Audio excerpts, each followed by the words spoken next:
नमस्कार, आप देख रहे हैं आज तक। आपके साथ मैं हूं अंजना ओम कश्यप। आज बहस किसानों पर होनी थी, लेकिन बड़ी खबर इस वक्त आ रही है। आपको बता दें, सीरम इंस्टीट्यूट में जो आग लगी थी, हालांकि जिस हिस्से में कोविशील्ड बनाया जाता है वहां नहीं, लेकिन इस हादसे में 5 लोगों की मौत की खबर आ रही है। सीरम इंस्टीट्यूट आग हादसे में 5 लोगों के मारे जाने की खबर आ रही है। आपको बता दें, कुछ ही देर पहले जो जानकारी आ रही थी उसके मुताबिक ये बताया गया था कि जितने भी अंदर लोग थे उन सबको बाहर निकाल लिया गया है, लेकिन ऐसा लगता है कि कुछ लोग इस आग में फंस गए और उनकी जान चली गई है। 5 लोगों की मौत की खबर अभी तक आ चुकी है।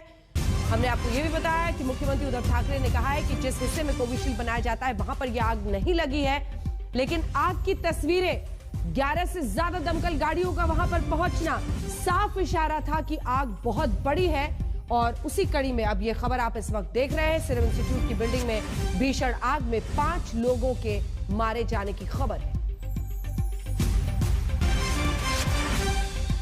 दरअसल अचानक ही तस्वीरें आई और ये जानकारी हुई कि सीरम इंस्टीट्यूट की जो बिल्डिंग है उसकी नई बिल्डिंग के हिस्से में ये आग लगी है, और इसका जिस हिस्से में कोविशील्ड बन रहा है उससे काफी दूरी है, लेकिन बावजूद इसके आग की तस्वीरें बयां कर रही थी कि आग कितनी बड़ी है, भयावह है। और इस भीषण आग में अब 5 लोगों के मारे जाने की खबर सामने आ रही है। आपको बता दें, सीरम इंस्टीट्यूट ऑफ इंडिया उन 2 इंस्टीट्यूट्स में से एक जिसकी वैक्सीन को देश में मंजूरी मिली है, और लगभग 1 करोड़ वैक्सीन सीरम इंस्टीट्यूट से आने हैं, जो पहले खेप में 3 करोड़ लोगों को वैक्सीनेट किया जा रहा है। और सीरम इंस्टीट्यूट के इस बिल्डिंग में आग के बाद कई दमकल की गाड़ियां वहां पर पहुंची थी, एनडीआरएफ की टीम भी वहां पर पहुंची थी। हमारे साथ हमारे सहयोगी पंकज खेलकर इसी खबर पर जुड़ रहे हैं। पंकज, 5 लोगों के मारे जाने की खबर है, भीषण आग थी, तस्वीरें ही सब कुछ बता रही थी। अभी परिस्थिति क्या है पंकज? अभी भले ही जो आग है उसको काबू में पा लिया गया है, लेकिन अभी जो जानकारी यहाँ पर जो पुणे शहर के मेयर है उन्होंने जो दी है कि जो दमकल विभाग के अधिकारी जो वहाँ पर है 5वें माले पर, यानी आग बुझने के बाद जब वो मुआयना कर रहे थे तो 5वें माले पर उन्हें ऐसा महसूस हुआ कि वो पूरा 5वां फ्लोर जो है वो पूरी तरह से जलकर खाक हो गया है। और उसी बीच उन्हें 5 लोगों के शव मिले हैं जो कि बहुत ही ज्यादा जल चुके हैं, यानी उनकी वहाँ पे मौत हो गई। इस पूरी दुर्घटना में ऐसी बातें यहाँ की पुष्टि की है जो मुरलीधर मोहर है पुणे शहर के मेयर, उन्होंने इस बात की पुष्टि की है। मेयर ने पुष्टि की है 5 लोगों की मौत हुई है। क्या आप कह रहे थे कि आग पर काबू इस वक्त मेयर बता रहे हैं, कुछ जानकारी देते हैं, सुनाते हैं आपको।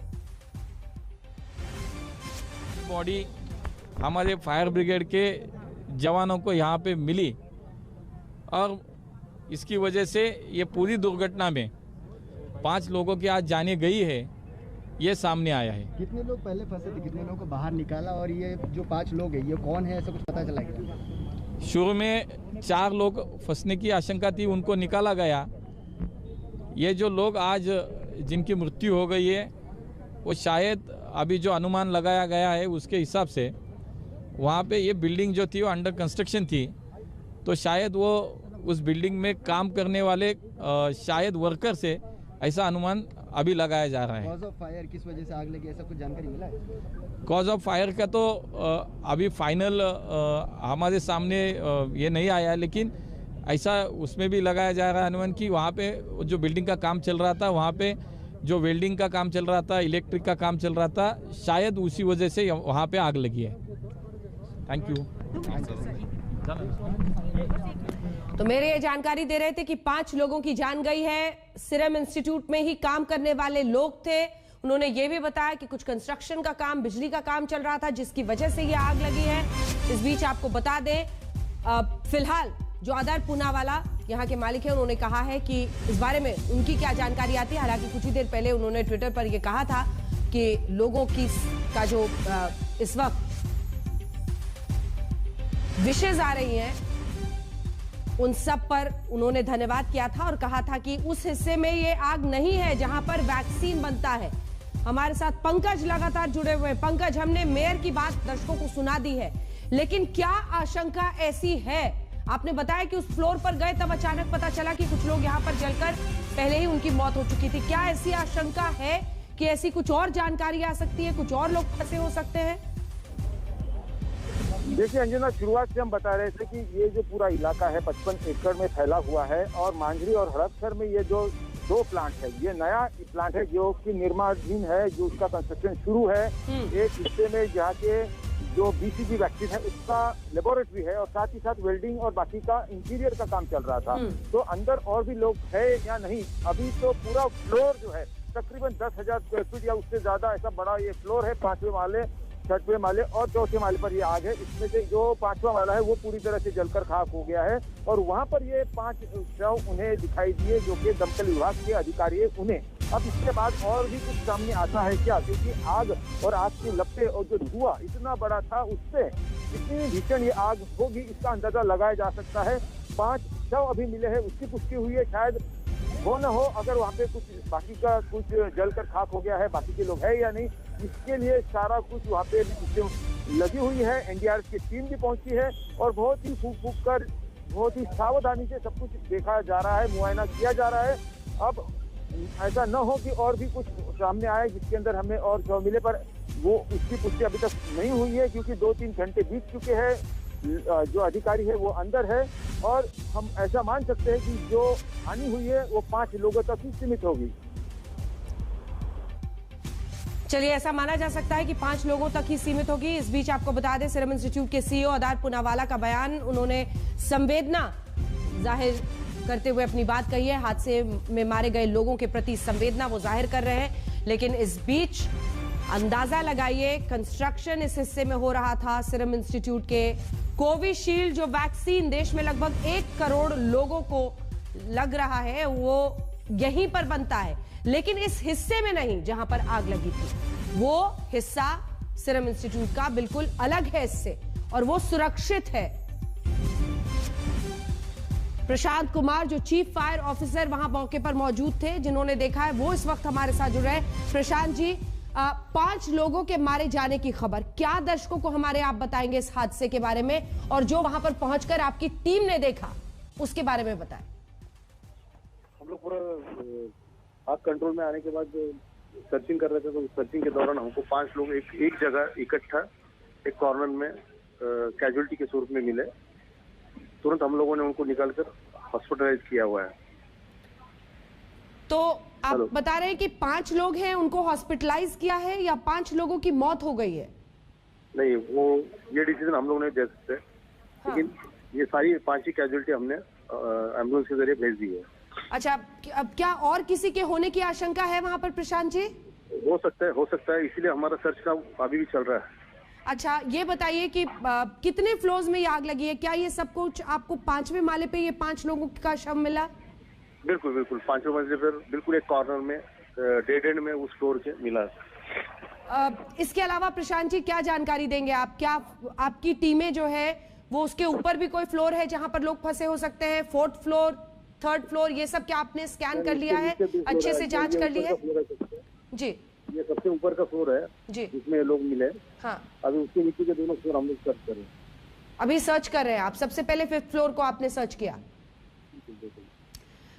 5th फ्लोर पर अब क्या सब कुछ जलकर खाक हो गया था? क्योंकि तस्वीरें बता रही हैं जिस तरह का धुआं निकल रहा है, थोड़ा अगर आप नरेट कर सकें। ऐसा लग रहा है जी, ऐसा लग रहा है कि वहीं से आग शुरू हुई और वही वो पूरा फ्लोर आग में था, धीरे धीरे वो नीचे आती गई आग।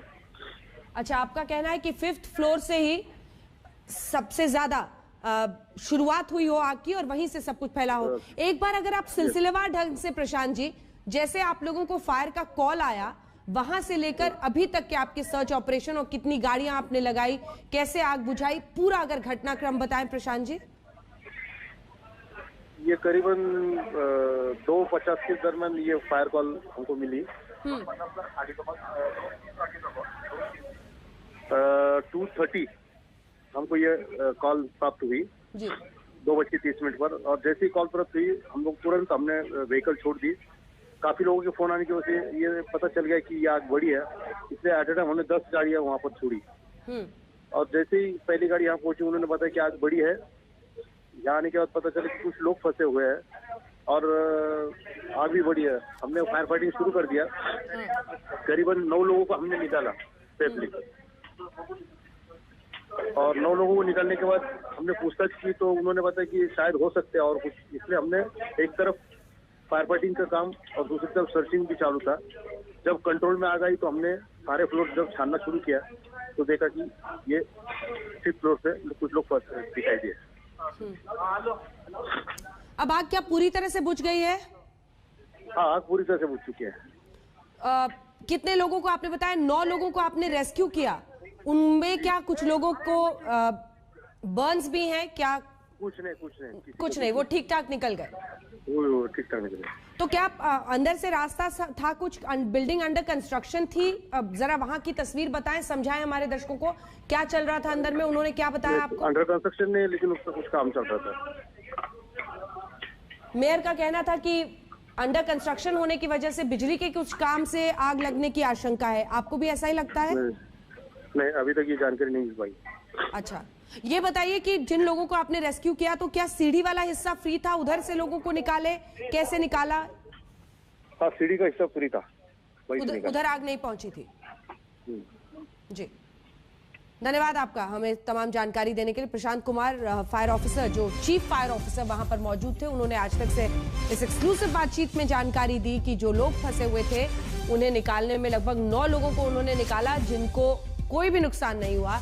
लेकिन जब वो 5वीं फ्लोर पर, जो आखिरी फ्लोर है इस बिल्डिंग में, वहां पर पहुंचे, सबसे ज्यादा आग वहीं पर थी, इसीलिए आशंका है कि वहीं से आग की शुरुआत हुई थी। और वहां पर जब इन्होंने छानबीन की तो 5 लोग वहां पर मिले जो मृत घोषित कर दिए गए हैं। 5 लोगों की इस भीषण आग हादसे में मौत हो गई है। और पुणे के मेयर क्या कह रहे हैं, सुनिए। यहाँ पे शुरू में ऐसा लग रहा था कि अंदर शायद 4 लोग फंसे होने की आशंका थी। उनको हमारे टीम ने बाहर निकाला, वो अच्छी तरह से, उनकी तबीयत ठीक है, उनको कोई भी चोट नहीं पहुंची है। लेकिन जब ये पूरी फायर कंट्रोल में आई तो आखिर में ये पता चला लास्ट फ्लोर पे वो पूरा फ्लोर जो जलकर राख हुआ था, उसमें 5 बॉडी हमारे फायर ब्रिगेड के जवानों को यहाँ पे मिली। और इसकी वजह से ये पूरी दुर्घटना में 5 लोगों की आज जाने गई है, ये सामने आया है। कितने लोग पहले फंसे थे, कितने लोगों को बाहर निकाला, और ये जो 5 लोग हैं ये कौन है, ऐसा कुछ पता चला क्या? शुरू में 4 लोग फंसने की आशंका थी, उनको निकाला गया। ये जो लोग आज जिनकी मृत्यु हो गई है वो शायद अभी जो अनुमान लगाया गया है उसके हिसाब से वहाँ पे ये बिल्डिंग जो थी वो अंडर कंस्ट्रक्शन थी, तो शायद वो उस बिल्डिंग में काम करने वाले शायद वर्कर से, ऐसा अनुमान अभी लगाया जा रहा है। कॉज ऑफ फायर, किस वजह से आग लगी, ऐसा कुछ जानकारी मिला है? कॉज ऑफ फायर का तो अभी फाइनल हमारे सामने ये नहीं आया, लेकिन ऐसा उसमें भी लगाया जा रहा है अनुमान कि वहाँ पे जो बिल्डिंग का काम चल रहा था, वहाँ पे जो वेल्डिंग का काम चल रहा था, इलेक्ट्रिक का काम चल रहा था, शायद उसी वजह से वहाँ पे आग लगी है। बिजली का काम, वेल्डिंग का कुछ काम चल रहा था, शायद इसी वजह से आग लगी होगी। कई लोग तो रेस्क्यू कर लिए गए, निकाल लिए गए, लेकिन 5th फ्लोर पर 5 लोगों के मृत पाए जाने की खबर। साहिल जोशी हमारे सहयोगी इस वक्त हमारे साथ सीधा मुंबई से इसी खबर पर जुड़ रहे हैं। साहिल, 5 लोगों की मौत हो गई है, अब ये जानकारी आ रही है। आग की तस्वीरें देखकर ही समझ में आ गया था भीषण आग है। एक ही बात अच्छी है कि जिस हिस्से में वैक्सीन है वहां यह आग नहीं लगी थी। जी बिल्कुल, लेकिन उसके साथ साथ ये बात भी काफी गंभीर है कि 5 लोग वहां पर अपनी जान खो बैठे, और मुख्यमंत्री ने कहा है कि इस पूरे आग कांड की जांच होगी कि किस वजह से आग लगी। हालांकि जो प्राथमिक अहवाल जो आ रहा है उसके मुताबिक वहां पर जो काम चल रहा था उसके वजह से शॉर्ट सर्किट से आग लगने की बात कही जा रही है। लेकिन अभी तक इसकी पूरी जानकारी हम नहीं दे सकते, क्योंकि पहला काम तो बचाव का चल रहा था। 6 लोगों को इस आग से बचा लिया गया। दफ्तर छूटने का वक्त था, जिसके वजह से 5 बजे तक सारे लोग बाहर निकल रहे थे, तो इसके वजह से उसकी भी हड़बड़ी थी। लेकिन उसके बावजूद 6 लोगों को वहां से बचा लिया गया, लेकिन 5 शव वहां पर मिले हैं। अब उसकी भी जांच होगी कि आखिरकार क्या उसकी वजह है कि वो क्यों नहीं उस जगह से बाहर निकल पाए। लेकिन दोपहर को 2:30 बजे के करीब ये आग लगी थी, और उसके बाद से ही फायर फाइटिंग का काम चल रहा था। काफी बड़ा कैंपस है सीरम इंस्टीट्यूट का, ये नया वाला कैंपस जो डेवलप हो रहा था उसकी बात हम यहाँ पर कर रहे हैं, जिसमें ये आग लगी थी। गेट मतलब कैंपस शुरू होते ही तुरंत ये बिल्डिंग दरअसल आती है, और उसके 5वीं मंजिल पर ये आग लगी हुई थी, और यहीं पर दरअसल ये 5 शव मिले हैं। 6 लोगों को वहीं से बचा लिया गया है। मुख्यमंत्री ने कहा है कि इसकी पूरी जांच की जाएगी, आरोग्य मंत्री है, उन्होंने भी कहा है कि कलेक्टर से उनकी बात हुई है और उन्होंने भी कहा है कि इसकी जांच की जाएगी। लेकिन दूसरी तरफ वहाँ की जो लोकल विधायक है उनका कहना है कि सभी तरीके से जांच करनी चाहिए कि क्या कोई घातपात करने की कोशिश हो रही थी, क्या जानबूझकर यहाँ पर ये घटना हुई है। ये सारी चीज़ों की जांच करने की बात कही गई है। लेकिन प्रिलिमिनरी या प्राथमिक जो अंदाज़ा लगाया जा रहा है, जो फायर ऑफिसर से हमारी बात हुई है उसके मुताबिक ये शॉर्ट सर्किट से आग लगी थी और जो धुआं फैला था ये कारण हो सकता है कि ये 5 डेथ यहाँ पर हुई है। ये भी प्राथमिक अंदाजा है कि जो वहां पर मजदूर काम कर रहे थे उनमें से ये लोग हो सकते हैं। लेकिन अभी फिलहाल जब तक पूरी पुष्टि इसके बारे में नहीं आती तब तक इस पर कोई ठोस बात नहीं कही जा सकती। लेकिन प्राथमिक अंदाजा शॉर्ट सर्किट का और धुएं के वजह से यह मौत होने का प्राथमिक अंदाजा लगाया जा रहा है। बिजली का कुछ काम वहां पर चल रहा था और माना जा रहा है कि उसकी वजह से ही ये भीषण आग, और उसकी तस्वीरें भी आपने देखी हैं। अब आग पर पूरी तरह से काबू पा लिया गया है, लेकिन सोचिए 5 लोगों की इस आग में मौत हो गई है। भीषण आग थी, समझ में आ रहा था। लगभग 10-11 गाड़ियां पहले फायर ब्रिगेड की वहां भेजी गई, बाद में और भी गाड़ियां भेजी गई थी। इस बीच आपको बता दें, सीरम इंस्टीट्यूट के सीईओ ने संवेदना जाहिर किया है मरने वालों के परिवार के लिए। मुख्यमंत्री उद्धव ठाकरे ने कहा है कि जांच होगी आग के कारणों की और पूरी तरह आग बुझाने के बाद जांच की शुरुआत होगी। धन्यवाद आपका साहिल इस तमाम जानकारी के लिए। अब आते हैं अपने मुद्दे पर बैठक और अब कल 11वें दौर की बातचीत की तैयारी। जी हां, आंदोलनकारी किसानों और सरकार में कृषि कानून और एमएसपी पर जाति गतिरोध के अंत वाली सुबह का हर कोई इंतजार कर रहा है। रोशनी दिखी नहीं अभी तक। हालांकि सरकार ने 10वें दौर की मीटिंग में तीनों कानूनों पर 1.5 साल के लिए रोक लगाकर नई कमेटी बनाने का प्रस्ताव दिया है। पहले आपको दिखाते हैं ये मोन्टाज और फिर रिपोर्ट।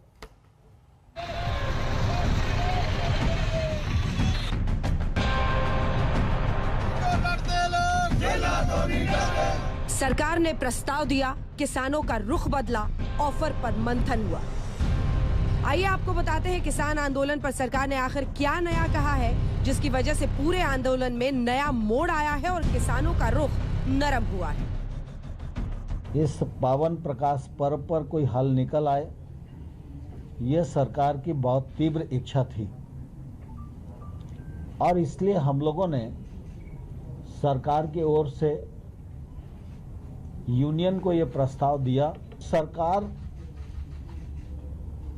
1-1.5 साल तक भी कानून के क्रियान्वयन को स्थगित करने के लिए सहमत है। किसान संगठनों के नेता ने इसे नए कदम के तौर पर देखा और कहा, उम्मीद जगी है। सरकार का मन बन जाए तो 1 सेकंड का काम है, आशा रखनी चाहिए आदमी को। सरकार जब थोड़ा एक कदम आगे बढ़ा है पुराना हाल से, मालूम पड़ता है सरकार कुछ आगे बढ़ाने के लिए थोड़ा इंगित दिया है। कृषि कानून पर रोक के सरकारी प्रस्ताव पर किसानों का मंथन दौर शुरू हुआ। सिंघू बॉर्डर पर किसान संगठनों की बैठक चली और रणनीति ये है कि कल फिर सरकार के साथ आमने सामने होने से पहले सभी संगठनों की राय जान ली जाए। हालांकि 26 जनवरी को ट्रैक्टर रैली पर अभी भी असमंजस है। किसान दिल्ली में आउटर रिंग रोड पर ये ट्रैक्टर परेड करना चाहते हैं। किसान मांग से फिलहाल पीछे हटने को तैयार नहीं और दिल्ली पुलिस रिंग रोड पर ट्रैक्टर परेड की इजाजत देने से साफ इनकार कर रही है। दिल्ली पुलिस से कई दौर की बातचीत के बावजूद आज भी इस पर बात नहीं बनी। पुलिस अभी तक राजधानी के बाहर ट्रैक्टर रैली का ऑफर दे रही है। हमने कहा कि हम आउटर रिंग रोड पर ही करेंगे, अभी तक यही पोजीशन है, कोई हमारा रिजॉल्व नहीं हुआ। दिल्ली पुलिस ने बोला है कि हम देखते हैं, कोशिश करके दिल्ली के अंदर ही कोई इस किस्म का प्लान बनाते हैं। नहीं, कोई निष्कर्ष नहीं निकला। अभी तक हमको इस बारे में कोई आधिकारिक सूचना नहीं है।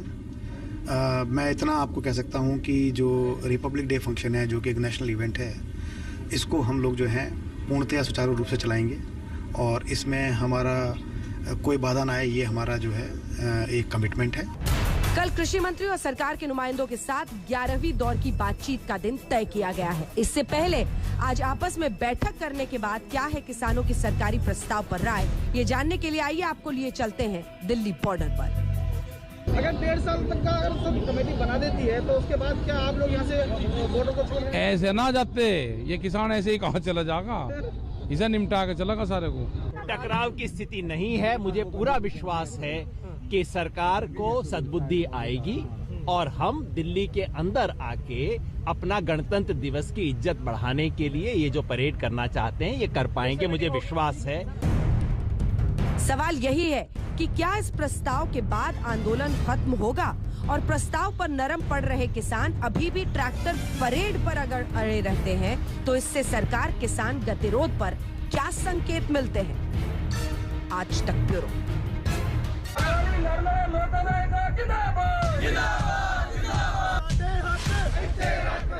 कल सरकार और किसानों में 11वें दौर की बात।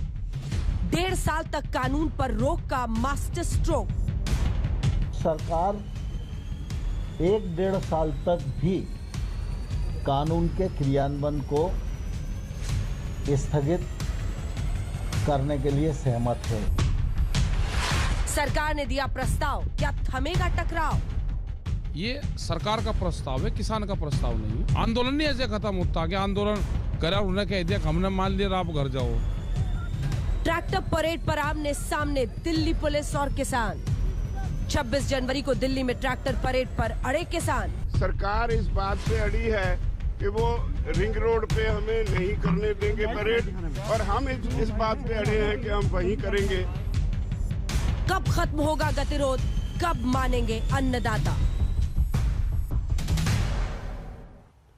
आइए चर्चा की शुरुआत करते हैं। कई खास मेहमान हमारे साथ चर्चा में शामिल हो रहे हैं। शाहनवाज हुसैन साहब, बहुत स्वागत आपका आज तक पर, और इसी के साथ बिहार विधान परिषद में भी मुझे पता चला है कुछ ही मिनटों पहले आप एमएलसी भी चुन लिए गए हैं। बहुत बहुत स्वागत और बधाई आपको। आज हल्ला बोल में ही इसका ऐलान भी हो गया। शाहनवाज हुसैन साहब, भारतीय जनता पार्टी के राष्ट्रीय प्रवक्ता, मोर्चा संभालेंगे।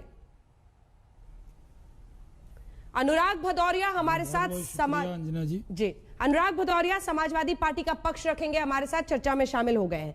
युद्धवीर सिंह जी किसान नेता हैं, सिंधु बॉर्डर से सीधा हमारे साथ जुड़ रहे हैं।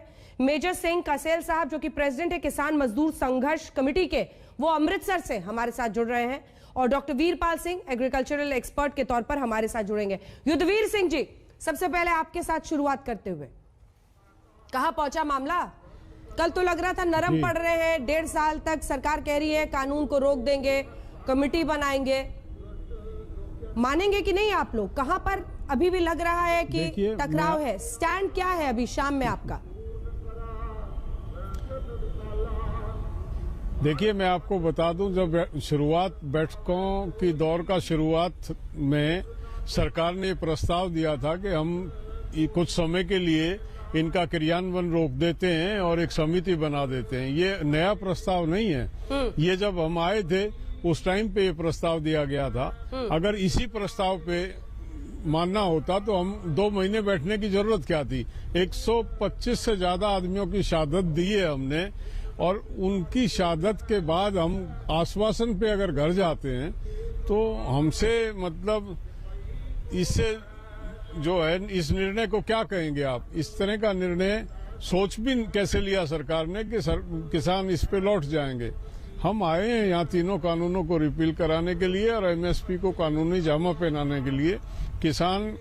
तमाम किसान संगठन उस बात पे अडिग हैं और वही हमारी मांग है सरकार के समक्ष। कल तो हनान मुल्ला साहब कह रहे थे, ठीक है, एक सेकंड युद्धवीर जी, कल हनान मुल्ला साहब जब निकले और कई सारे जो किसान नेता जो संगठन के बैठे हुए थे कृषि मंत्री के साथ, उन्होंने कहा कि सरकार ने एक कदम उठाया है और इसके बाद हमारी उम्मीद जगी है। तो कुछ तो उनको पॉजिटिव दिख रहा था, एक बदलाव दिख रहा था सरकार के स्टैंड में, लेकिन आपको नहीं दिख रहा, टिकैत साहब को नहीं दिख रहा। सरकार उनका कहने का आशय ये था कि सरकार ने कदम उठाया कि वो जो बिल्कुल एडामेंट थे वो एक समय 1.5 साल तक गए हैं, लेकिन वो समय की बात नहीं है, कमेटियों की बात नहीं है। हम ये कहते हैं हमने 2 महीने यहाँ निकाल दिए, हम और 2 महीने बैठ जाएंगे, आप अपनी कमेटियां बना लो, आप अपने निर्णय ले लो और उन कमेटियों से करा लो आपको जो निर्णय कराना। हम निर्णय के बाद यहाँ से जाएंगे, आश्वासन पे कमेटी बनेगी। हमने पूर्व में हमारे जो एक्सपीरियंसेस हैं, जो तजर्बे हमारे पहले आंदोलनों के रहे हैं, उनमें सरकार ने हमेशा कमेटियां बनाई हैं और आज तक या तो कमेटी कॉन्स्टिट्यूट नहीं हुई या कमेटियों की रिपोर्ट धूल फांकती है। कोई आंदोलन खत्म होने के बाद कोई पूछता नहीं है, रात गई बात गई वाली बात हो जाती है। शाहनवाज जी, विश्वास सिकुड़ रहा है और इसका अर्थ आप समझ रहे होंगे, जवाब दीजिए। नहीं, देखिए, हम तो ये मान रहे हैं कि विश्वास बढ़ रहा है और किसान भाइयों के लिए हमारे प्रधानमंत्री के मन में, सरकार के मन में बहुत दर्द है। हमने शुरू से कहा कि ये आपकी सरकार है, आपके लिए दरवाजे खुले हैं, जब चाहें बातचीत करें। लेकिन जो बातचीत होती है वो ये नहीं होती कि आप एक चीज़ तय करके आएँ और वही बात को कड़वा के जाए। सरकार ने कहा, जब मामला अदालत में भी गया उसके बाद कहा बातचीत के दरवाजे खुले हैं, आप आइए। कल भी ये प्रस्ताव सरकार की तरफ से दिया कि 1.5 साल इसको स्थगित करते हैं और बाकी कमेटी बना के आपकी जो राय है उसको ध्यान में रखते हुए फिर इस पर निर्णय लेते हैं। क्योंकि आप भी सड़क पर रहें और आंदोलन में रहें, इतने परेशान हों, ये देखकर कोई सरकार में बैठे हुए किसी व्यक्ति का दिल खुश नहीं होता। हमें भी दर्द होता है, हमें लगता है कि आप अपने लोग हैं, अपने अन्नदाता हैं, आप रोड पर क्यों बैठे। लेकिन बातचीत में जब भी एजेंडा होता है, ऐसा नहीं होता कि आप एक चीज़ तय करके आए कि ये करो नहीं तो बातचीत नहीं, ये करो नहीं तो हम नहीं उठेंगे। इसमें कोई रास्ता तो निकालना होगा। बोलिए, जो हमने ये बिल बनाया उसमें हमारी आपकी कई बार डिबेट हुई है कि ये चीज़ें आपके हिसाब से सही नहीं है, हमारे हिसाब से सही है। कुछ किसान इससे खुश हैं, कुछ नहीं है। तो आप, मेरा मानना है कि बहस की बात नहीं है, हम तो कह रहे हैं आप बड़े हृदय से बात कीजिए और जब आप चाहेंगे आपके मन की भी बात होगी, बिल में स्थगित करके फिर चर्चा हो जाएगी। युद्धवीर जी। शाहनवाज जी, पहली बात तो मैं बता दूं, प्रधानमंत्री जी के संवेदनशीलता का नमूना आपके सामने है। ये प्रधानमंत्री जी बिल्कुल तय बात है कि ट्विटर पे ये बहुत ही एक्टिव रहते हैं, लेकिन पिछले 57 दिनों से आंदोलन और 130 से ऊपर आदमियों की शहादत हो चुकी है। एक ट्वीट इन्होंने नहीं किया है संवेदना का, एक ट्वीट इन्होंने नहीं किया कि किसान आए हैं तो निश्चित तौर पे किसी समस्या को लेके आए होंगे और मैं खुले हृदय से सुनूंगा। कहीं प्रधानमंत्री ने कोई बयान नहीं दिया। ये जरूर प्रधानमंत्री ने अनेक दफे कहा है कि किसान जो है गुमराह हैं, मतलब वो हमको गुमराह तो साबित करने पे लगे रहे हैं देश के सामने, लेकिन कभी भी कोई संवेदना का शब्द, कभी भी हमारे विषय को लेकर कोई गंभीरता का शब्द उन्होंने व्यक्त नहीं किया। और कानून जिस तरह से आए आप अच्छी तरह से जानते हैं, ये वही 2 कानून नए आए हैं जिन कानूनों का सुषमा स्वराज जी और अरुण जेटली जी ने राज्यसभा और लोकसभा में जम के विरोध किया था। उन्हीं कानूनों को आप लेके आए जो कोविड जैसे पीरियड में, जब पूरा देश कोविड के सदमे में था और घरों से नहीं निकल रहा था, तो आपने ऑर्डिनेंस जैसे चोर दरवाजे से इन कानूनों को रख के पटल पे रख के शाहनवाज जी इसका एक जवाब दीजिए, जल्दबाजी फिर मैं अन्य मेहमानों के पास जाऊंगी। पहले ही सत्र में शाहनवाज जी इसका एक जवाब, फिर अन्य मेहमानों के पास जाऊंगी। मैं युद्धवीर जी कहता हूं कि आप भी किसान संगठन के बिहाफ पे आते हैं और आपकी बात को, किसानों की बात मानी जाती है। हम लोग भी जो टेलीविजन पे आते हैं, प्रधानमंत्री नरेंद्र मोदी जी के पार्टी के प्रतिनिधि के तौर पर आते हैं। जो आप ये कह रहे हैं कि उनको ट्वीट करना चाहिए, ये हम लोग कभी भी संवेदना दिखाने में कोई कमी नहीं की है, हमने आपके सामने कहा है। लेकिन अगर ये जो हमारे विरोधी दल के लोग जिस तरह की बातें कह रहे हैं, इस पे ट्वीट नहीं किया, इस पे ये नहीं किया, हम तो ये कह रहे हैं कि आखिर इस मसले का हल निकालना ये जिम्मेदारी सरकार की है। लेकिन जिन लोगों की आप शहादत कह रहे हैं, क्या आपकी जिम्मेदारी नहीं है कि शहादत ना हो, इसका कोई रास्ता निकले, कोई हल निकले? या आपने तय कर लिया कि नहीं, एक चीज़ हमने तय कर लिया, इससे न दाएं जाएंगे न बाएं जाएंगे। सरकार ने कहा न MSP खत्म होगी, न मंडी खत्म होगी। सरकार ने संवेदना हरदम दिखाई है। प्रधानमंत्री के प्रतिनिधि के तौर पर नरेंद्र सिंह तोमर जी और जो अन्य हमारे मंत्री हैं, वो आपसे बहुत बड़े दिल से खलूस के साथ बात करते रहे हैं। हम संवेदना रखते हैं, हमारा सिर्फ ये कहना है कि आप विचार कीजिए ना, स्थगित कर अगर कोई चीज लगता है कि नहीं चर्चा नहीं हुई तो चर्चा हो जाएगी। शाहनवाज जी, आप बड़े गंभीर सांसद के तौर पे और मंत्री के तौर पे गिने जाते रहे हैं। आपको अच्छी तरह पता है कि MSP जारी रहेगी, मांग नहीं है। मांग ये है कि MSP पे खरीद होगी। आप उस बात को घुमाते हैं हर बैठक। अच्छा, आप जैसे मतलब व्यक्ति के मुंह से ये अच्छा नहीं लगता कि वो देश के सामने, आज मीडिया को दुनिया देखती है चैनल को, और आप वो बात कह रहे हैं जो रिलेवेंट नहीं है। मांग ये नहीं है कि MSP जारी रहेगी या नहीं रहेगी, मांग ये है कि MSP पे खरीद की गारंटी दे सरकार। आप साफ क्यों नहीं कहते कि किसान जो मांग रहे हैं वो हम नहीं दे रहे हैं, हम उस पर सहमत नहीं है? जो मतलब आप बार बार इस बात को रिपीट करते हैं, आप बार बार रिपीट करते हैं एमएसपी जारी रहेगी। उसको कौन ना कर रहा है? एमएसपी तो जारी रहेगी, हम भी कह रहे हैं, लेकिन उस जारी रहने का फायदा क्या है? जो कीमत किसान को मिले ना, जिसपे खरीद ना हो। जी देखिए, सरकार ने एक नहीं अनेक बार कहा है, लिख कर देने को तैयार है। सरकार का व्यक्ति जो बैठा है, अगर वो लिखकर आपको दे रहा है, जो बातचीत हुई है, अगर आप चाहते नहीं इसका कानून भी बनाओ, पहला तो आप कहते हैं कि साहब ये रिपील कर दो इन बिलों को, इस बिल को खत्म कर दो। दूसरा आप कहते हैं एमएसपी के बारे में, तो जो भ्रम बनाया गया है उस भ्रम को हम दूर करना चाहते हैं। शाहनवाज जी, एक सेकंड, ये बात जरा क्लियर हो जाए, कहाँ पर लिख कर देंगे? मंत्री ने लिखा, कौन से कागज में देंगे? चिट्ठी लिख के देंगे कि आपको कृषि मंत्री एमएसपी मिलेगी? सरकार का मतलब तो लीगल गारंटी होता है ना? मिल रही है, मिलेगी नहीं लीगल। अब हर चीज का कानून थोड़ी बनता है अंजना जी। नहीं वही वही आप घुमा रहे हैं। मैं सरकार में मंत्री रहा हूँ, मैं आपसे कह रहा हूँ सरकार के वचन पर यकीन क्यों नहीं है? अपने सरकार के वचन पे यकीन कीजिए ना। अपनी सरकार है ना, मेरी सरकार थोड़ी है, आपकी भी सरकार है। शाहनवाज जी, आप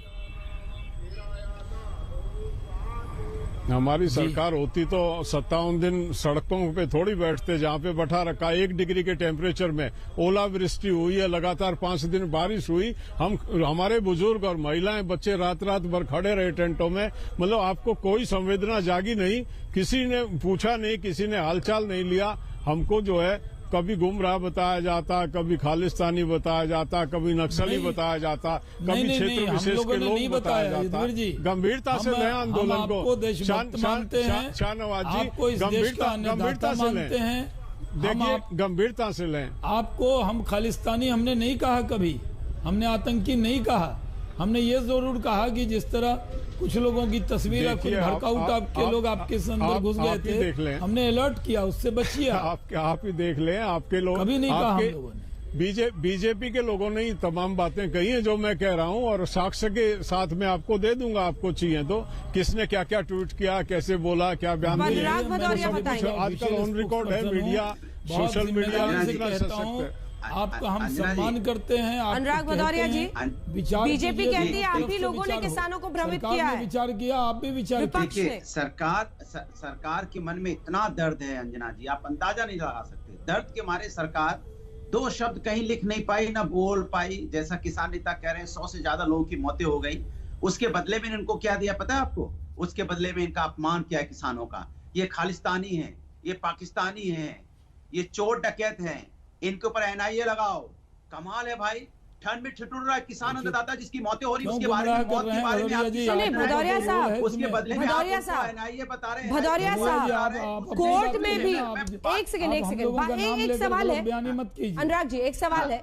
कोर्ट में भी ये जानकारी दी गई कि 6 फॉर जस्टिस जैसे जो संगठन है जो खालिस्तान के लिए बात करते हैं, वो यहाँ पर अपना एंट्री करने की कोशिश कर रहे हैं और वो ये सब करें। ये सब जानकारी तो कोर्ट में भी दी गई है, तो इससे थोड़ी ना सरकार ने तमाम किसानों को, एक सेकंड, सभी किसानों को थोड़ी ना खालिस्तानी कह दिया। फिर नरेंद्र तोमर किससे बात कर रहे हैं? नरेंद्र तोमर किससे बात कर रहे हैं? फिर अंजना जी मैं पूछना चाहता हूं, तो फिर सरकार क्या करती है? एनआईए कब जगती है? इतने दिनों बाद एनआईए जगती है, जब वो धरने पे बैठे। इसके पहले इसके मतलब एनआईए सो रही थी, इसके मतलब देश की एनआईए काम ही नहीं कर रही है सरकार। इसके मतलब आप जो यहाँ बदमाश लोग हैं, जो जिसके वजह से देश की सुरक्षा खतरे में घूमते रहे, हमने नहीं कहा वो मत कहिए। अभी मैं जो समाजवादी पार्टी की राय रखी है, जो बीजेपी के नेता ने नहीं कहा वो बात। लेकिन शाहनवाज जी, आप लोग हौले हौले बस बोलने का क्या अर्थ है? जो बात हमने नहीं कही वो बात ये कह रहे हैं। सुनिए, बड़ी तस्वीर को समझिए। हौले हौले बोलने का क्या अर्थ है? सर, एनआईए आपके पास है, आप नोटिस भेज रहे हैं। एक सेकंड, आप गाना गाने वालों को नोटिस भेज रहे हैं, सिंगर्स जो इनका समर्थन कर रहे हैं उनको आप नोटिस भेज रहे हैं, तो फिर पकड़िए ना। अगर वाकई टेररिस्ट का या फिर जो देश विरोधी तत्व है उनका पेनिट्रेशन हो गया तो उनको पकड़िए। पकड़ते आप है नहीं, सही सवाल किया, सिर्फ बोलते रहते हैं, ट्विटर पर लिखते हैं। जो किसान भाई हैं उनके लिए ठीक है, दर्द है। एक बार भदौरिया साहब बात पूरी कर ले। भदौरिया साहब, लेकिन सरकार तो बात कर रही है ना, नरेंद्र तोमर तो किसान संगठनों से ही बात कर रहे हैं ना। देखिए मैं कह रहा हूं, इसके मतलब इनके मंत्री जो कैबिनेट मंत्री हैं उनको हटा देना चाहिए। जो 10-10 की दौर की मीटिंग अगर सफल नहीं कर पा रहे हैं, वो किसानों को समझाने में विफल है, तो ऐसे तो मंत्री भी नहीं रहना चाहिए ना। एनआईए भी इस तरह की इतनी फेलियर एनआईए, इतने फेलियर मंत्री हैं, तो क्यों मंत्री इस देश के अंदर में? भाई जो हम किसान, जो देश के किसान, हिंदुस्तान के किसान है, उनको नहीं समझा पा रहे, उनकी समस्या का समाधान नहीं कर पा रहे। बताइए, किसान धरने पे बैठेगा तो आप उसको आतंकवादी विरोधी बता देंगे। अगर बेरोजगार युवा अपनी नौकरी मांगेगा, पूरी तरह अधिकार को मांगेगा अंजना जी, ये पूरी तरह गुमराह कर रहे हैं। गैंग बता देंगे। अगर महिला सुरक्षा के ऊपर आवाज उठाई जाएगी तो आप उसमें विदेशी फंडिंग बता देंगे। अगर कोई नेता अगर सरकार के खिलाफ आवाज उठाता है तो ईडी सीबीआई चली जाएगी और सरकार में शामिल हो जाएगा मुकर्रर है, जैसे लोग पूरी तरह से आप पूरा देश देख रहा है। जो भी अंजना ओम कश्यप जी, आपका ये प्रोग्राम हल्ला बोल पूरे देश में लोग इंतजार करते हैं, इस प्रोग्राम को देखते हैं, और वो देश देख रहा है कि भदौरिया जी पूरी तरह गुमराह कर रहे हैं लोगों को। जो बातें हमने नहीं कही वो भी कह रहे हैं। विपक्ष को देशद्रोही बताते जरा इनको शांत कीजिए तो मैं जवाब दे। ठीक है, भदौरिया साहब, शाहनवाज जी आप जवाब दीजिएगा। एक बार मेजर सिंह के पास मुझे चलने दीजिए। एक सेकंड सर, मैं आ रही हूँ, एक सेकंड। मेजर सिंह साहब, लेकिन अब जबकि सरकार ने ये प्रपोजल दिया है, एक बार इन दोनों की बात हो जाए, फिर शाहनवाज जी जवाब दीजिएगा। मेजर सिंह साहब, सरकार के प्रपोजल पर आपकी क्या राय है, बताएं। प्रपोजल तो देखो जी, प्रपोजल तो जब के हम आए हैं तब के दे रहे हैं। ये प्रपोजल कोई बात नहीं है। प्रपोजल, मैं तो एक बात कहता हूँ कि ये प्रधानमंत्री जी हैं, जो उनके पेट में कुछ और है, जुबान में कुछ और कहते हैं, उसका मतलब कोई और निकलता है। ये तीनों बात, एक बात करे, जो पेट में है वो जुबान में निकले, जो जुबान से निकले उसका मतलब वो ही निकले। ये जो एमएसपी कहते हैं जारी रहेगी, बताओ, जारी तो हम भी कहते रहेगी, लेकिन किसके लिए रहेगी? ये अडानी और अंबानी के लिए रहेगी। किसान से 700-800 रुपए जी को पूछे, बिहार से आते हैं, बिहार अभी भी धान पड़ा है, अभी भी लोगों के घर ट्रालियों धान पड़ा है, अभी भी 700 रुपए को बिक रहा है। हमारी गेहूं खरीदेंगे 1000 को, 700 को, 500 को। अडानी को जो खास रक्षा के लिए अडानी और अंबानी से उनको एमएसपी देंगे और उनसे ये खरीदेंगे। ये अपनी जुबान और अपने दिमाग और अपनी पेट की बात एक करें, फिर किसान इनके ऊपर विश्वास कर सकता है। शाहनवाज जी, ये भरोसा तो आपको जीतना है ना। आप सुन रहे हैं किसान नेता को शक क्यों हो रहा है आप मैंने पर? सुना 6% किसानों को अभी मिलती है सिर्फ एमएसपी। जिस भी ये पंजाब में सिर्फ हाँ मिलती है ना, इनके आंदोलन में पूरे देश के 94% किसान नहीं है। इनके आंदोलन के अंदर ये जो बिल है, इसके पक्ष में भी बड़ी तादाद में किसान है। लोकतंत्र में क्या वही राय है, जो आंदोलन करे उसी की राय है, और जो आंदोलन न करे उसकी राय का कोई महत्व नहीं है। महत्व ये है कि इनकी राय अपनी राय होगी, लेकिन बड़ी तादाद में, बहुत बड़ी तादाद में किसान इस बिल के पक्ष में भी हैं। आपने जो राय रखी वो आपकी राय है, और दूसरी बात ये है, नहीं बड़ी तादाद में है। देखिए, लोकतंत्र में, डेमोक्रेसी में सिर्फ एक ही पक्ष नहीं माना जाता। डेमोक्रेसी का वो सारा पक्ष है। हम तो आपसे कह रहे हैं, आपने एक लाइन ले लिया, आप मेजर सिंह साहब, आपने एक चीज का अंबानी अडानी, जब आप डिबेट में आते हैं उन्हीं का नाम लेते हैं। अरे साहब, एक बात को बार बार क्यों बोलते हैं? हम तो कह रहे हैं किसानों से उनका हक नहीं छीना जाएगा। आपने कहा नहीं देंगे, नहीं, एकदम नहीं। आप मेजर सिंह साहब, आपका मेजर सिंह कसेल साहब, आपका न छीन के देने वाले हैं, न आपका हक मारने वाले हैं। किसानों की हित की उपेक्षा हमारी सरकार के रहते कोई नहीं कर सकता। किसानों के लिए जो दर्द इस सरकार को, ये आपकी सरकार है, ये आपकी अपनी सरकार है। ठीक है, आपने तय कर लिया कि नहीं हम सिर्फ आंदोलन ही करेंगे तो अलग बात है। अगर आप ये माने कि सरकार से बातचीत कर रहे हैं, आखिर आप बातचीत कर रहे हैं, तो कोई हल निकालिए ना। सिर्फ देखिए, कोई भी जिद, चाहे सरकार की, कोई रोटी नहीं छीनने वाली। किसान भाइयों का हक उनको पूरा मिल रहा है, मिलेगा। हम लोगों ने पहले कहा, न मंडी खत्म होगी, न आढ़त खत्म होगा, न एमएसपी पर कोई दिक्कत दुश्वारी नहीं होगी। लेकिन एक बात बताइए, मेजर सिंह साहब एक बात बताइए, ये क्या रैली जो 26 जनवरी को ट्रैक्टर रैली निकालने वाले हैं, उससे समाधान निकल जाएगा?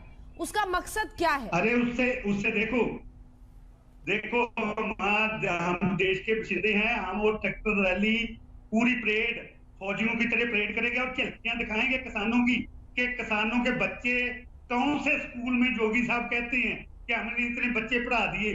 मैं भी यूपी में भी रहता हूँ, शाहजहानपुर में, जाके देखो स्कूलों में बैठने के लिए कोई डेस्क नहीं है, कोई स्कूल में हाजिरी नहीं है और 300 बच्चे को एक टीचर पढ़ाता है।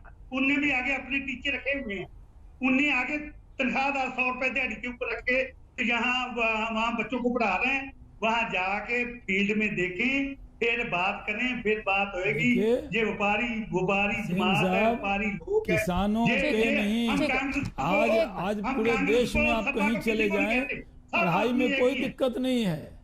वीरपाल जी का एक रिएक्शन वीरपाल जी को दिखाइए एक बार।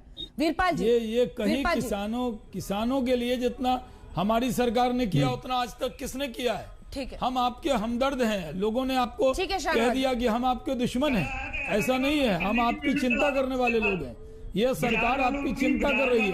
अगर बिल के बारे में सरकार ने कहा कि 1.5 साल स्थगित कर लें, पर चर्चा कर लें, आप चर्चा के लिए भी तैयार नहीं है तो कैसे काम चले? आपको हल निकालना होगा ना।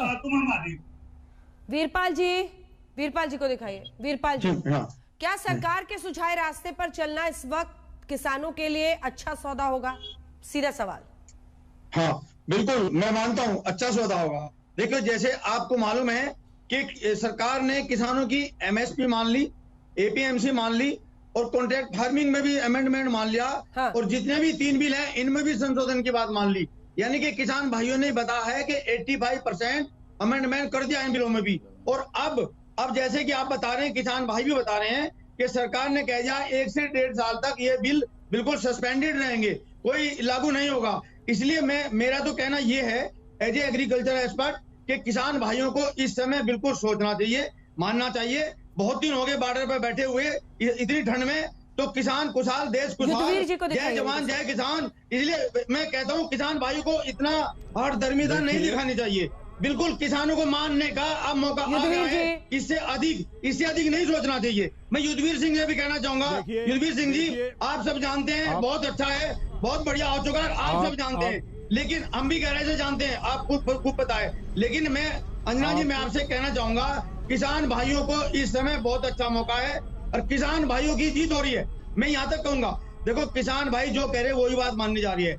इसलिए सरकार बिल्कुल इनकी किसानों के साथ अपना फैसला करने के लिए तैयार है, फैसला के इनकी सारी बात मानने के लिए तैयार है। अब किसान भाइयों को मेरे हिसाब से तो मैं बहुत अच्छा मौका है, किसान भाइयों की जीत है, ये किसान भाइयों की जीत है। किसान भाइयों बोलने दीजिए, युद्धवीर जी जवाब दे रहे हैं।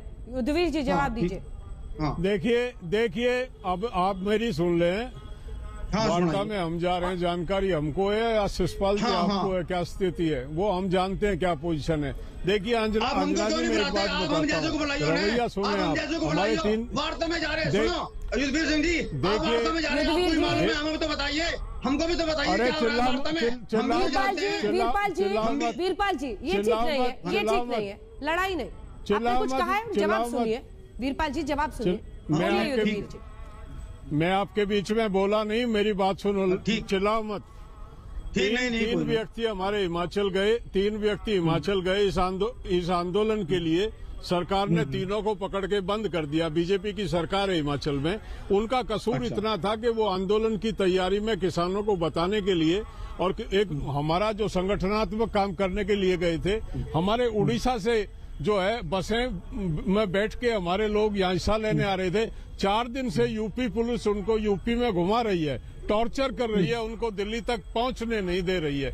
हमारे लोगों को 150 से ज्यादा लोगों को एनआईए के नोटिस दिए गए हैं, जो लंगर सेवा कर रहे थे या जिनकी जो ट्रांसपोर्टर थे या जो गायक थे या जिन्होंने शहीदों को कुछ आर्थिक मदद देने का प्रयास किया। ये वातावरण बना रहे हैं आप बातचीत का, और बातचीत का इस तरह के वातावरणों में बातचीत होती है। आप टॉर्चर कर रहे हैं, आप हम सड़कों पे बैठे हैं, हम सड़कों पे खाना बदोश नहीं है, हमारे घर हैं, हमारा सबका जो तकलीफ बता रहे हैं युद्धवीर जी वो जायज है, लेकिन अब मैं आपसे 2 सवाल पूछती हूँ, उसका सीधा जवाब दीजिएगा। सवाल नंबर 1 वो ये है कि अब आपके लिए कृषि कानून एक इंपॉर्टेंट इशू है या फिर वो इशू भी है कि एनआईए को नोटिस क्यों गए? आखिर हमारे लोगों को जो टॉर्चर किया जा रहा है उसका क्या जवाब है? और दूसरा, एक सेकंड सर, दूसरा, देखिए ट्रैक्टर रैली आप निकालने पर अड़े हुए हैं, आप सरकार को एम्बैरेस करना चाहते हैं, लेकिन 26 जनवरी किसी सरकार का नहीं होता, 26 जनवरी देश का होता है। कहीं सरकार को एम्बैरेस करते करते आप देश को तो एम्बैरेस नहीं कर देंगे? बहुत अच्छा। दोनों सवाल का जवाब युद्धवीर जी। ये बहुत अच्छी बात की, ये बहुत अच्छी बात कही। पहले तो मैं 26 जनवरी का जवाब देता हूं। हम 26 जनवरी को हमने कभी नहीं कहा कि हम कोई 26 जनवरी को कोई प्रदर्शन या कोई सरकार पे अटैक करने आ रहे हैं, हम लाठियां लेके आ रहे हैं या बंदूक लेके आ रहे हैं। हमने निवेदन किया हम 26 जनवरी को तिरंगे झंडा, राष्ट्रीय झंडे के साथ अपनी एक परेड निकालेंगे। जिस तरह से परेड निकलती है हम भी उसको सेलिब्रेट करेंगे।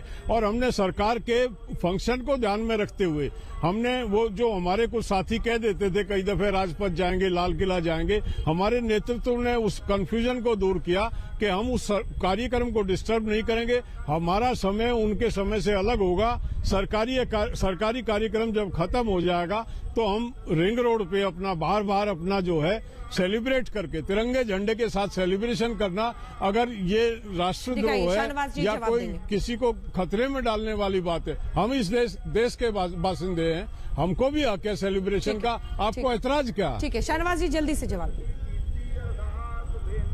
युद्धवीर जी, जो लोग भी सुन रहे होंगे उनको ये लग रहा होगा कि आप इतने अच्छे से और इतनी मासूमियत से आपने ये बात कही है कि हमें अपने 26 जनवरी को सेलिब्रेट करें। एकदम सही कहा आपने, लेकिन आप ये बताइए क्या हर साल आप इस तरह परेड में आते हैं, ट्रैक्टर की रैली निकालते हैं? हम तो आपसे यही कह रहे हैं कि जिस दिन 26 जनवरी है, गणतंत्र दिवस है, ये ईद, होली, दिवाली की जगह ये राष्ट्रीय पर्व तो ये है 15 अगस्त तो 26 जनवरी। एक दिन तो कम से कम किसान जवान के लिए छोड़ दें, वो तो अपनी देश की ताकत दिखाने का दिन है। उस दिन देश के सैनिक का शौर्य पूरे दुनिया में दिखता है, पूरे दुनिया में उसकी चर्चा रहती है। तो आप नहीं चाहेंगे कि हमारे सैनिकों का शौर्य दिखे, हमारी ताकत दिखे, या उस दिन चर्चा ये हो कि किसान ट्रैक्टर रैली कर रहे हैं, भले आप झंडा लगा ले। इसलिए मैं आपके देशभक्ति को सलाम करते हुए कहता हूँ, आपको विचार करना चाहिए कि कम से कम राष्ट्रीय त्यौहार के दिन आपको पूरा फोकस जवानों की शौर्य पे हो, हमारे और आपके शौर्य पे नहीं हो। देश का जवान जो हमारी रक्षा करता है, बॉर्डर पर खड़ा है, जो शहादत का जाम पीकर भी जो प्राण की आहुति देकर अपनी शौर्य को दिखाता है, उसको कम से कम किसी तरह से भी प्रभावित नहीं करना चाहिए। शाहनवाज जी, आप शाहनवाज जी, मैंने शुरू में ही ये कह दिया कि सरकार का कार्यक्रम हम खुशी होती है क्योंकि जवान हमारे भाई हैं, हमारे बेटे हैं, हम ही जवान देते हैं। जवान कहीं और से नहीं आते हैं, जवान यहाँ इससे चांदनी चौक और उससे नहीं जाते हैं, खारी बावली से। इन गांवों के बेटे जाते हैं, वही फौज में हम ही देते हैं जवान भी। और हमको गर्व है अपने बच्चों को जब राजपथ पे निकलते हैं, उनके कार्यक्रम के उनके नजदीक से भी हम नहीं निकलेंगे। और मैंने कह दिया वो समय जब वो कंप्लीट हो जाएगा, सरकारी सेलिब्रेशन पूरा हो जाएगा, उसके बाद हम अपने ट्रैक्टर परेड और अपना सेलिब्रेशन शुरू करेंगे। उस दिन जवानों की चर्चा रहने दीजिए ना, आपने जो उनके शौर्य की चर्चा रहने दीजिए, ये तो भारत की ताकत की चर्चा रहने दीजिए, बस यही गुजारिश है। तो अभी तक मामला सुलझा नहीं है और वही इस बहस में भी अटक गया। एक ब्रेक के लिए हम रुक रहे हैं, लेकिन बैठक से क्या निकला इस पर रहेगी आज तक की नजर। देखते रहिए आज तक।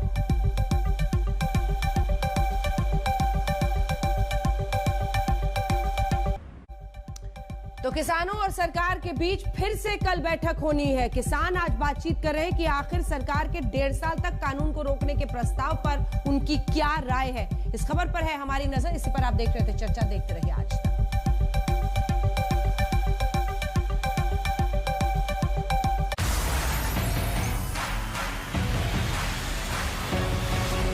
नमस्कार, मैं हूं अंजना ओम कश्यप। हमें उम्मीद है ये वीडियो आपको पसंद आया होगा।